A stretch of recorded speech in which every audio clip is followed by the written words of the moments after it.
Jumlah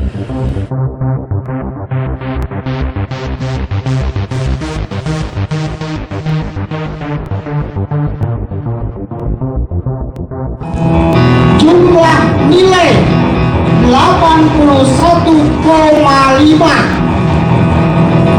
diraih oleh nomor peserta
أعوذ بالله من الشيطان الرجيم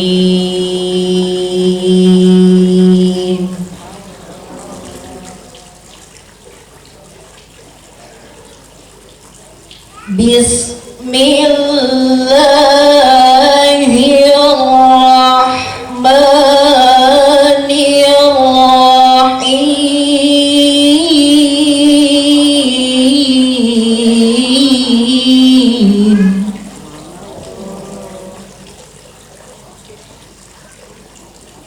اقرأ باسم ربك الذي خلق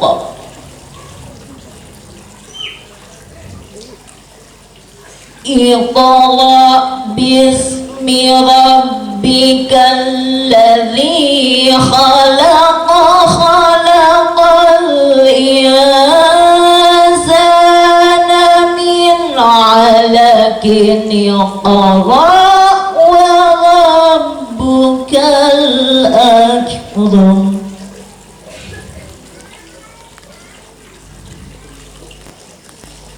الذي علم بالقلم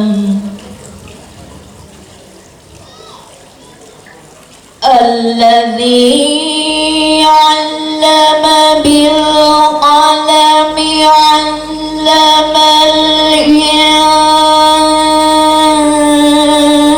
الإنسان ما لم يعلم. Aku berlindung kepada Allah dari godaan setan yang terkutuk dengan menyebut nama Allah yang Maha Esa lagi Maha Penyayang.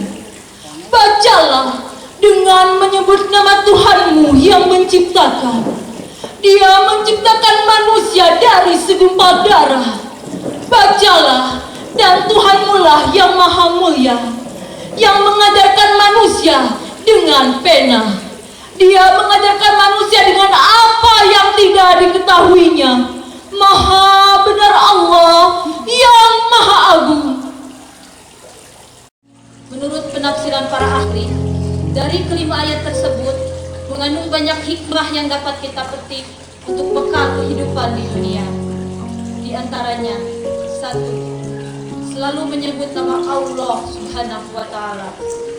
Kandungan pertama adalah bahwa dalam setiap melakukan kegiatan sebaiknya menyertakan dan menyebut nama Allah Subhanahu wa Ta'ala, supaya apa yang kita lakukan mendapat keridhaan darinya. Subhanahu wa ta'ala telah memuliakan dan menghormati manusia dengan ilmu. Maka tidaklah heran jika Allah Subhanahu wa ta'ala mewajibkan seluruh umat manusia, khususnya umat muslim, untuk menuntut ilmu. Seperti yang termaktub dalam sebuah hadis yang berbunyi, talabul ilmi faridatun ala kulli muslimin, yang artinya menuntut ilmu itu adalah wajib atas setiap muslim. Hadis riwayat Ibnu Majah nomor 224. Berdasarkan ayat tersebut, jelas kita mengetahui bahwa sebagai seorang muslim kita diwajibkan untuk menuntut ilmu. Bismi rabbikal ladzi khalaq. Iqra berarti bacalah. Apa yang harus dibaca?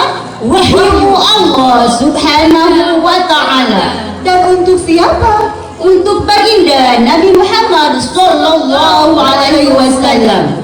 Dalam kata ini ada bahasa Arab secara harfiah bismillah.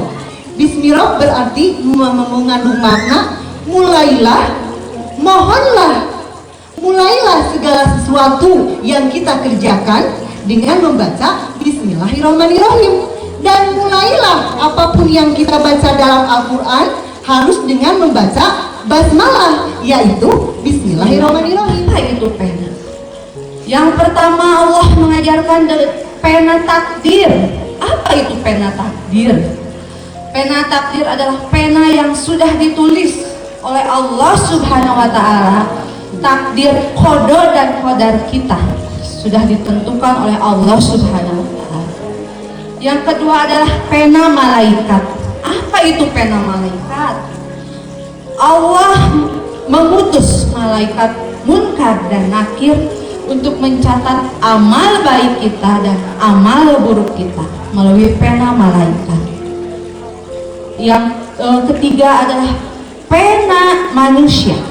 Apa itu pena manusia? Pena manusia adalah Allah mengutus orang-orang pilihan untuk menuliskan apa yang sudah diwahyukan oleh Allah Subhanahu wa ta'ala sehingga sampai kepada kita umatnya, umat muslimin dan muslimin. Perbedaan antara orang yang berilmu dengan orang yang tidak berilmu. Ma'asyiral muslimin rahimakumullah, sebagaimana firman Allah yang artinya, katakanlah, adakah sama orang-orang yang mengetahui dengan orang-orang yang tidak mengetahui? Sesungguhnya orang yang berakalah yang akan mendapat pelajaran. Al-ayah. Ma'asyiral muslimin rahimakumullah, hikmah lain yang akan didapatkan oleh orang yang berilmu, ia akan mendapatkan pahala yang tak terputus-putus, sebagaimana sabda Nabi Muhammad sallallahu alaihi wasallam yang artinya, jika manusia meninggal maka semua amalannya akan terputus kecuali 3 perkara, yaitu sedekah jariah, ilmu yang bermanfaat, atau anak soleh yang akan mendoakan untuknya. Hadirin rahimakumullah, izinkan pada kesempatan ini saya akan menjelaskan sedikit tentang makna dari Quran surat Al-Alaq ayat 1 sampai 5. Al-Alaq ayat 1 sampai 5 adalah Quran yang pertama diturunkan oleh Allah Subhanahu wa taala kepada Nabi Muhammad Shallallahu alaihi wasallam pada tanggal 17 Ramadan di Gua Hiro. Al-Alaq merupakan surat yang ke-96 di dalam Al-Quran, berjumlah 19 ayat. Al-Alaq adalah surat Makkiyah atau disebut juga surat-surat pendek karena diturunkan sebelum Nabi Muhammad SAW hijrah ke Madinah. Rasulullah Shallallahu Alaihi Wasallam bersabda bahwa manusia pembentukannya dikumpulkan di dalam rahim ibunya berupa nutfah atau air kental selama 40 hari, kemudian berubah menjadi alaqah atau segumpal darah selama itu pula, lalu berubah menjadi mudghah atau segumpal daging selama itu pula. Kemudian Allah mengutus malaikat untuk meniupkan ruh ke dalamnya. Hadis riwayat Bukhari Muslim. Hadirin yang senantiasa dirahmati Allah, kesimpulan dari penjelasan tadi adalah Quran surat Al-Alaq merupakan wahyu pertama yang diturunkan kepada Nabi Muhammad Sallallahu alaihi wasallam, yang berisikan perintah untuk membaca dan mempelajari Al-Quran dan alam semesta, serta bersyukur kepadanya yang telah menciptakan manusia dan memberinya ilmu pengetahuan. Bacalah. Kaidah usul fikih menyatakan al-aslu fil amri lil wujub. Asal suatu perintah adalah kewajiban.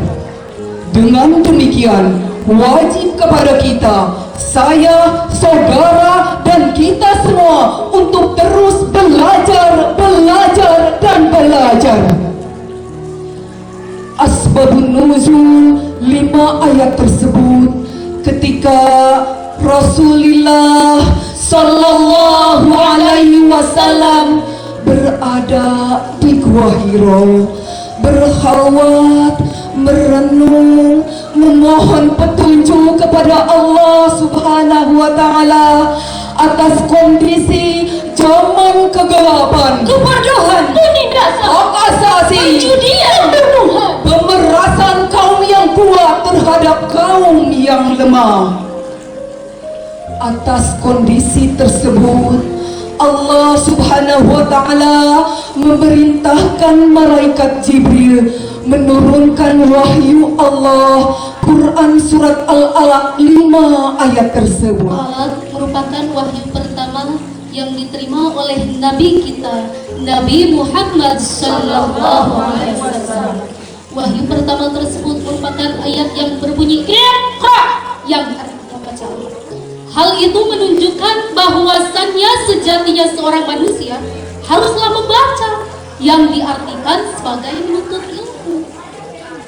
Dalam konteks ini ayat pertama yang merupakan wahyu yang diterima oleh Nabi kita, Nabi Muhammad Sallallahu alaihi wasallam, berkaitan dengan hadis utlubul ilma minal mahdi ilal lahdi.